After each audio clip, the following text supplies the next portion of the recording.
ஸ்ரீ ரேவா காண்டம் 82ஆம் பகுதி. பஞ்ச தீர்த்தங்கள் என்றழைக்கப்படும் 5 தீர்த்தங்களின் பெருமை. ஸ்ரீ மார்க்கண்டேய முனிவர் கூறினார், அதன்பின் அரசனே ஒருவர் சிறந்த வக்னி தீர்த்தத்திற்கு செல்ல வேண்டும்.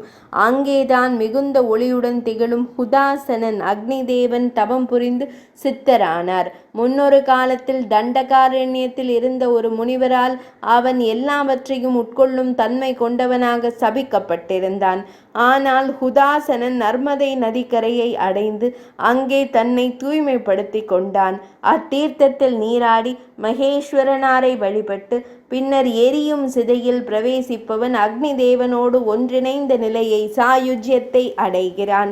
அங்கே பக்தியுடன் புனித நீராடி பித்ருக்களுக்கும் தேவர்களுக்கும் தர்ப்பணம் செய்பவன் ஐயமின்றி அக்னிஷ்டோம யாகம் செய்ததற்கான பலனை பெறுகிறான்.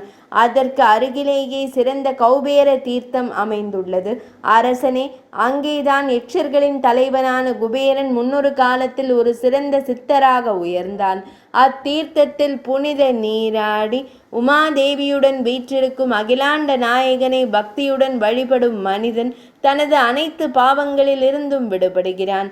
அங்கே நீராடிய பின்னர் தொப்புள் வரை நீரில் நின்று கொண்டு ஒரு அந்தணருக்கு தங்கத்தை தானமாக அளிப்பவன் வழக்கமாக கிடைக்கும் பலனை விட 100 கோடி மடங்கு அதிகமான பலனை பெறுவான்.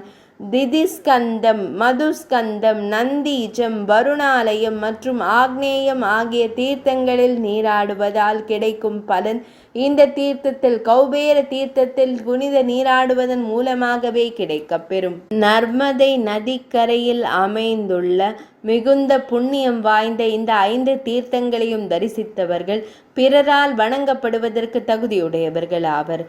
மனிதர்கள் வாழும் இவ்வுலகில் அவர்கள் பெரும் பாக்கியம் பெற்றவர்களாக திகழ்கிறார்கள். அவர்களின் அனைத்து விருப்பங்களும் நிறைவேறியவையாக அமைகின்றன. துயரங்களை முற்றிலுமாக போக்கக்கூடியதும் அளவற்ற மகத்துவம் வாய்ந்ததுமான பாஸ்கர லோகத்தை, சூரிய லோகத்தை அவர்கள் சென்றடைகிறார்கள். பாஸ்கரனின் உலகத்திலிருந்து அவர்கள் ஈஸ்வரனாரின் உலகத்திற்கு செல்கிறார்கள். ஈஸ்வர உலகத்திலிருந்து அனிவர்த்தக உலகத்திற்கு செல்கிறார்கள். எங்கிருந்து சம்சாரத்திற்கு திரும்ப நேரிடாதோ அத்தகைய உலகம் அது. அவர் மிக உயர்ந்த உலகத்திற்கு அழைத்து செல்லப்பட்டு 14 தேவேந்திரர்கள் தங்கள் ஆட்சி காலத்தை நிறைவு செய்யும் வரை அங்கேயே தங்கியிருக்கிறார். அதன் பின் அந்த ஸ்வர்க்கத்திலிருந்து பூமிக்கு இறங்கி வரும் அந்த மனிதர் ஒரு நீதி நெறி தவறாத மன்னராக பிறக்கிறார். சகல பாவங்களிலிருந்தும் விடுபட்ட அவர் அசையும் மற்றும் அசையா உயிரினங்களை கொண்ட இந்த முழு உலகத்தையும் இன்புற்று ஆழ்வார்.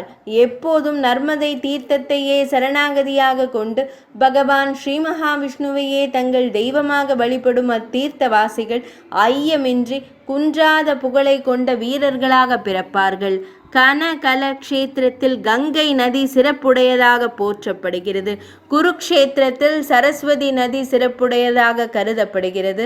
ஆனால் நர்மதை நதியோ அது கிராமமாக இருந்தாலும் சரி அல்லது காடாக இருந்தாலும் சரி எவ்விடத்திலும் சிறப்புடையதாகவே விளங்குகிறது. ஒருவர் எப்போதும் ரேவா நதியின் நர்மதையின் கரைகளிலேயே வசித்து வர வேண்டும். அவ்வாறு வசிப்பவர் அனைத்து புண்ணிய தீர்த்தங்களிலும் நீராடியவருக்கும் தினமும் சோமரசத்தை பருகியவருக்கும் இணையான பெருமையை பெறுவார்.